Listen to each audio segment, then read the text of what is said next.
Last week, we began the discussion of the Four Noble Truths, which is the last of the contemplation. In the Satipatthana Sutta, the discourse on the foundations of mindfulness, we explored the noble truth of dukkha, which is the Pali word for unsatisfactoriness. Unreliability, the ultimately unsatisfying nature of conditioned phenomena. So tonight we'll continue discussing the Buddha's instructions on the second noble truth. This is from the text. How does one contemplate dharmas in terms of the Four Noble Truths? Here one knows as it really is, this is dukkha.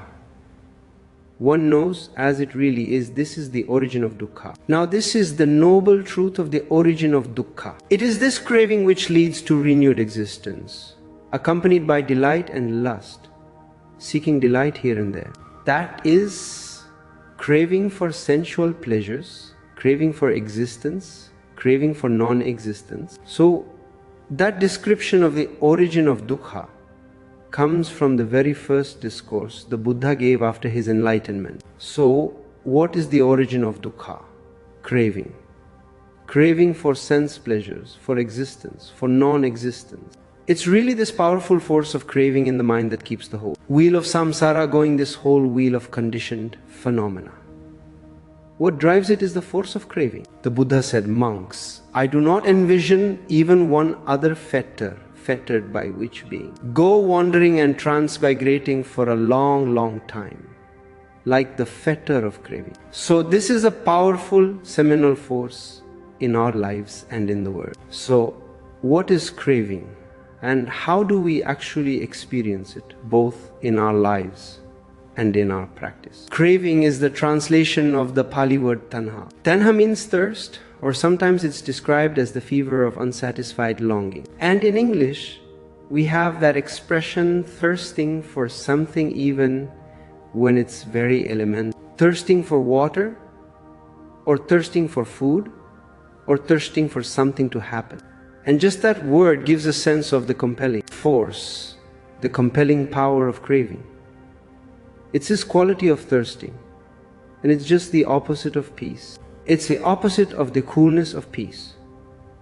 Now we often use the words craving and desire synonymously, but this can sometimes be confusing because the word desire in English has several different meanings. Sometimes we use the word desire to mean that thirsting, that craving that is rooted in greed. But sometimes we use the word desire to refer simply to the motivation to do something. We have a desire to do something, a desire to accomplish some aim. This is not necessarily craving, even though we're using the word desire. This desire to do can be either skillful or unskillful, depending on the motivation associated with it. But in the context of tonight's talk, I'm going to use the word desire and craving synonymously. So when you hear desire tonight, think of that particular kind of desire, that craving, that thirsting. The Buddha spoke of three kinds of craving. Desire for sense pleasures. Desire for existence is called the desire for becoming, and the desire or craving for non-existence or non-becoming. Now, the first and most obvious of these is the desire for sense pleasures.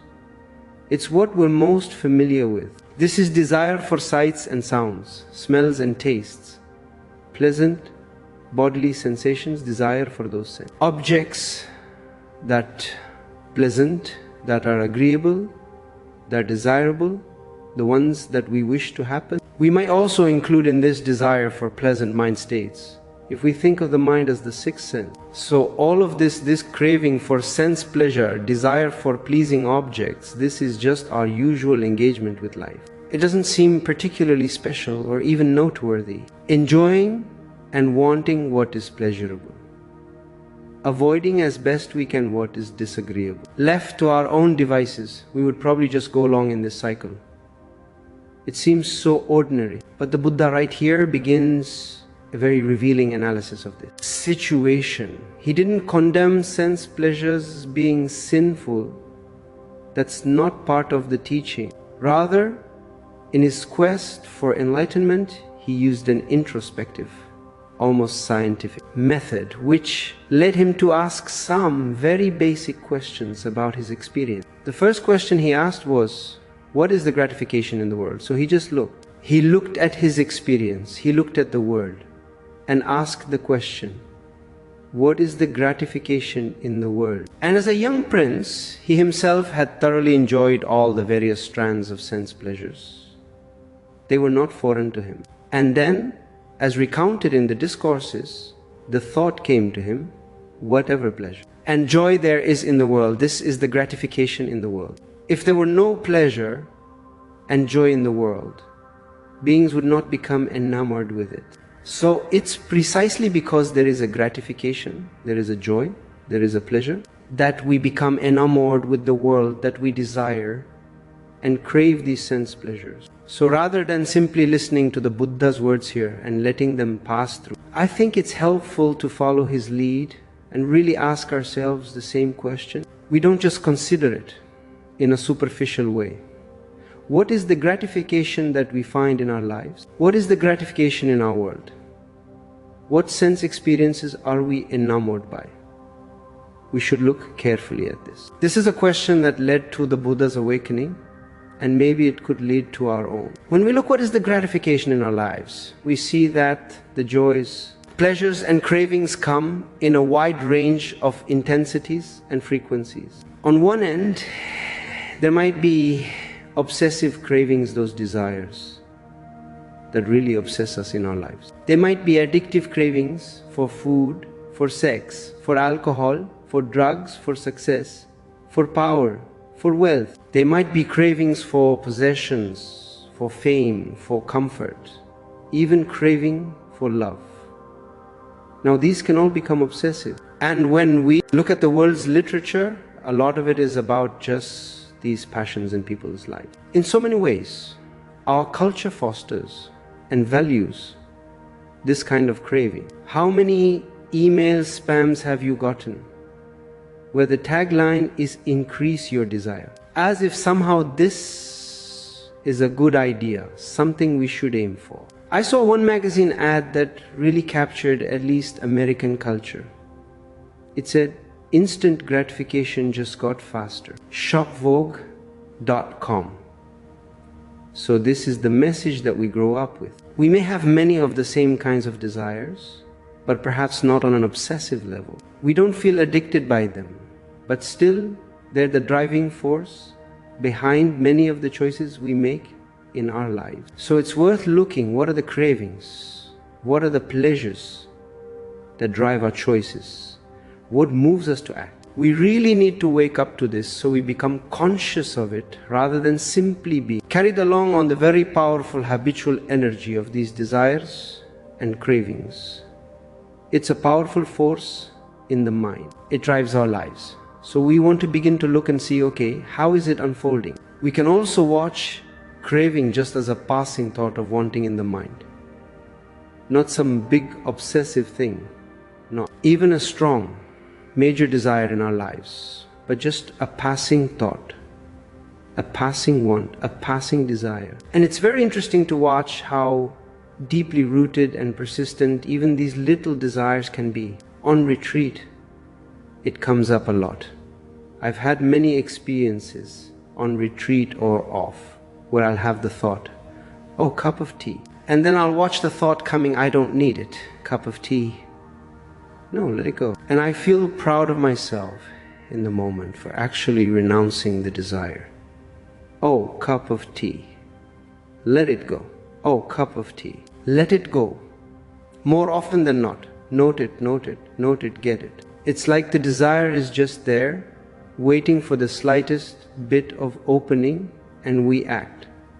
It's a strong, habituated force. These different patterns of craving, of desire, of wanting are so familiar to us. They just seem like the very ordinary fabric of our lives. There's so much a part of who we take ourselves to be that largely they remain invisible until we bring some mindful awareness to them. The retreat environment is very conducive to really looking at and becoming aware of desire and craving on all of these levels, the very strong ones, the momentary ones. In the undistractedness of this environment, we can really see clearly the gratification that comes, because just as the Buddha said, there is a gratification, there is a joy, there is a pleasure from different sense objects. So we see the gratification and then we see the craving that arises because of that. So as part of your practice during the day and night, notice what you become enamored by. As you're going through the day, watch what pulls your mind. Watch what desires arise and notice the craving that can follow. It might be the enjoyment of pleasant fantasies and wanting them to continue. It could be enticing sexual fantasies, or just sitting and enjoying food desires, or fantasies about relationships. How many yogi hours have been spent lost in the fantasies of supposed romances? Whole relationships played out in the mind where we don't even know the person. It's all just a creation of our own thought process. At some point of investigation and awareness and self-reflection, it's possible that we can begin to resonate with the Buddha's words when he said, "Whatever gratification there is in the world that I have found." He looked to see what the gratification was. He investigated, he saw the gratification that is possible. Have we come to that place yet? Or are we still holding out hopes for some new and unexpected gratification of the senses that may come our way? It will only be one of 6 things: another sight, another sound, another smell, another taste, another sensation, or another pleasing mind state. How many do we need to experience before we can say whatever gratification there is in the world? I have seen it. But the Buddha did not stop here. He didn't stop with his understanding of gratification. He then asked the next very probing question. "O monks, I set out seeking the drawbacks in the world." Drawbacks, again, is the translation of a Pali word, adinava. It can mean drawbacks, defects, disadvantages, dangers. It's all of those things. Colloquially, we might say, what's the downside of things? What's the downside of our experience in the world? The Buddha went on, whatever downside there is in the world that I have found, namely, the world is impermanent, bound up with dukkha, subject to change. So what the Buddha is here calling the downside or the drawbacks of the world is precisely that first noble truth of dukkha that we talked about in some detail last week. How many of us, though, when times are good, when we're enjoying the various joys and pleasures of our lives and the world, how many of us have enough presence or foresight to stop and consider, in the midst of the joy and pleasure, what are the drawbacks here? Is there a downside to this? Are there disadvantages to craving? This is from one of the Buddhist discourses. He said, people who are not free from lust for sensual pleasures, who are devoured by craving for sensual pleasures, who burn with the fever of sensual pleasures, still indulge in sensual pleasures. The more they indulge, the more their craving for sensual pleasure increases, and the more they are burned by the fever of them. Yet they find a certain measure of satisfaction and enjoyment in dependence on the 5 chords of sensual pleasure. Is that us or not? We're not free from lust or desire for sense pleasures. There's often a feverish quality to them. Yet we find a certain satisfaction and enjoyment in dependence on them. So we need to look. We need to ask, just as the Buddha did, what are the defects? What is the downside of this? It's not a question of just hearing the teachings and taking them on faith. It's all an invitation for us to look at our own lives and see for ourselves. There are several ways of understanding the downside or disadvantage of craving for sense pleasures. First, they don't, in the end, deliver on their promise of happiness. We believe that different sense pleasures will bring us happiness because of the pleasant feelings that arise. And in sense pleasures, we do have pleasant feelings. It does bring happiness for some period of time. The problem is that pleasant feelings are very impermanent sometimes. Momentary, sometimes lasting a bit longer, but they inevitably go. The pleasant feelings arise and pass away. They change and disappear, one after another. And what's amazing when we consider our lives is that in an effort to keep getting another hit of sense pleasure, another hit of pleasant feeling, we chase them, and then our life is over. And what have we actually gotten? It's like trying to quench thirst by drinking salt water. It only makes us thirstier. It doesn't quench our thirst. So we should look, how many pleasant feelings have we already had in our lives? How many different sense enjoyments have we had? Countless. In that way, we're quite privileged. So much sense pleasure is available. And yet, we never come to a place of completion or fulfillment. It's always wanting, waiting, anticipating the next one. So how much of our lives and energy do we want to invest in this pursuit? It's endless. Most of us live our lives as lay people. We're engaged in the world of sense objects and sense pleasure. We're not practicing the life of a monastic renunciate. So we do enjoy sense pleasures to some extent. But still, I think for most of us, there is a deep knowing within us that ultimately this is not the way to peace. If in some deep way you didn't know that, you wouldn't be here. This is not really the place people come for a vacation. Dharma practice opens us to the possibility of a much greater happiness in our lives. I think we all have a sense of that. This is again from the Buddha, formally, when I lived the household life, enjoyed myself provided and endowed with the 5 chords of sense pleasure.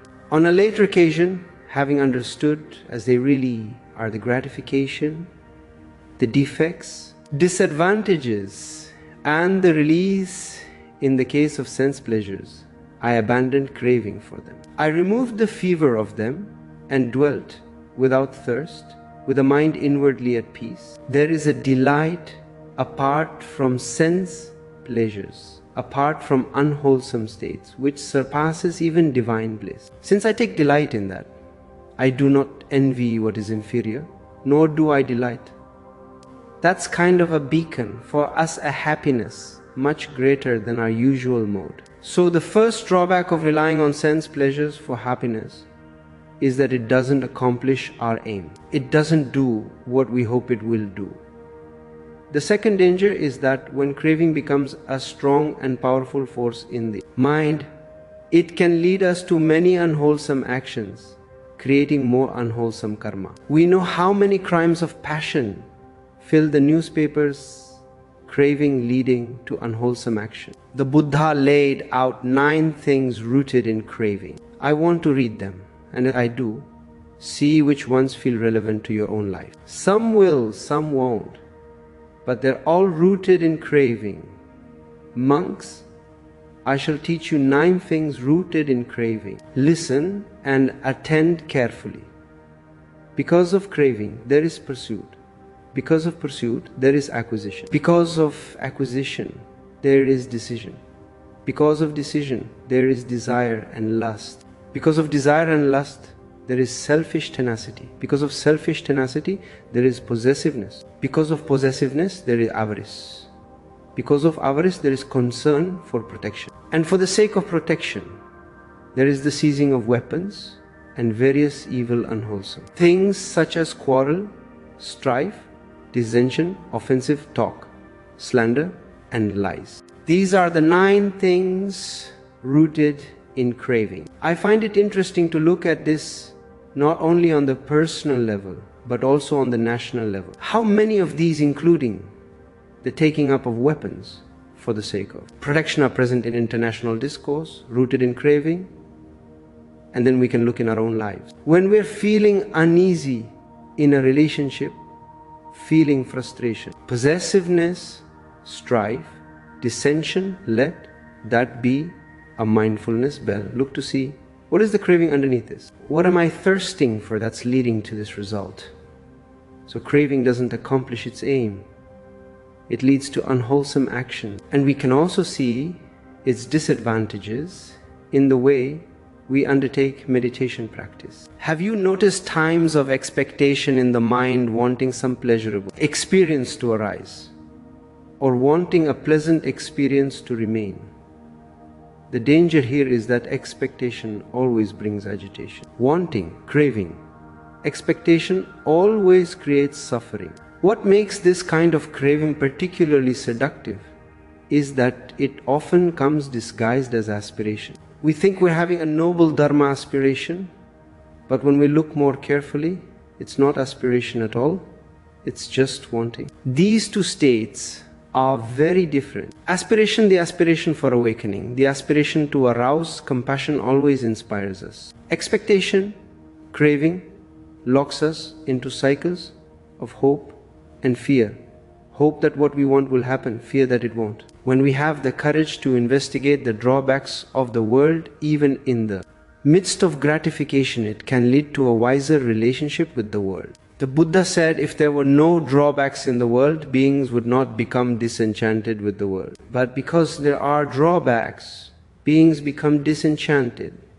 How do we react to this teaching? Does talk of downside and disenchantment feel gloomy or fearful? Or does it bring relief, the possibility of seeing more clearly? Disenchantment means waking up from a dreamlike state of ignorance. Like in fairy tales, when a spell is broken and we wake up to a greater reality. Imagine running toward a beautiful ocean, eager to dive in, and suddenly seeing a sign, caution, dangerous undertow. Do you feel angry at the sign or relieved? Knowing the danger allows us to act wisely. Seeing the downside actually makes our relationship with the world more appropriate. The Buddha said, I set out seeking the gratification in the world, the drawbacks in the world, and the release from the world. Whatever release there is from the world that I have found, I have clearly seen with wisdom how far freedom from the world extends. We need to be careful how we understand release from the world. It doesn't mean indifference or escape from responsibility. It means release from ignorance, from craving, aversion, and delusion. This freedom makes genuine service possible. This is the aspiration of Bodhicitta, awakening for the welfare of all beings. I want to read a short Zen dialogue that captures this freedom. Yunyan asks, why does the Bodhisattva of compassion have so many hands and eyes? Tao says, it's like reaching back for your pillow in the dark. Yunyan says, I understand. Tao asks, what do you understand? Yunyan says, the whole body is covered with hands and eyes. Tao says, almost. Yunyan asks, then what do you say? Tao replies, there is nothing but hands and eyes. For me, this dissolves the sense of a self-doing compassion. All that's left is compassionate action. So far we've discussed craving for sense pleasures. The second kind of craving is craving for existence, for becoming. This is the urge to be, to exist, to become something. We see it clearly in the planning mind, imagining a future self. The Buddha said, not reviving the past, not hoping to be in the future. With insight, see each arising state, not craving after past experience, nor setting one's heart on future ones. What would it be like to live that way? Even moment to moment we lean into the next experience, as if the next breath or sensation will complete everything. This is craving for becoming in order to mind. We forget that liberation is not about becoming more, but about becoming less. Ramana Maharshi said it simply, try to be less, not more. Dilgo Khyentse Rinpoche said that meditation experiences should not be clung to. They are transient signs of practice. All phenomena are new and fresh, free from past, present and future experienced in timelessness. The third kind of craving is craving for non-existence, the wish not to be. If only I could not be. It's still rooted in self-view. Alan Watts described the absurdity of this when he said we try to destroy the ego. But where is it? It's like barking up a tree that isn't there. On one level, birth and death define our lives. On another level, it's just the dance of insubstantial appearances, the magic show of consciousness. Victor Johnston describes this beautifully, showing how consciousness transforms raw energy into color, sound, taste, and meaning. The world we experience is created by consciousness. On the morning of the Buddha's enlightenment, it said the words that arose in his mind were, realized is the unconditioned, achieved is the end of craving. So we need to look deeply at this noble truth of the origin of dukkha, the force of craving in the mind, and see how it plays out on all these levels. Then we can appreciate the Buddha's statement, achieved is the end of craving, which leads us to the third noble truth, the end of dukkha, which we'll explore in the coming weeks. So now, let's sit for a couple of minutes.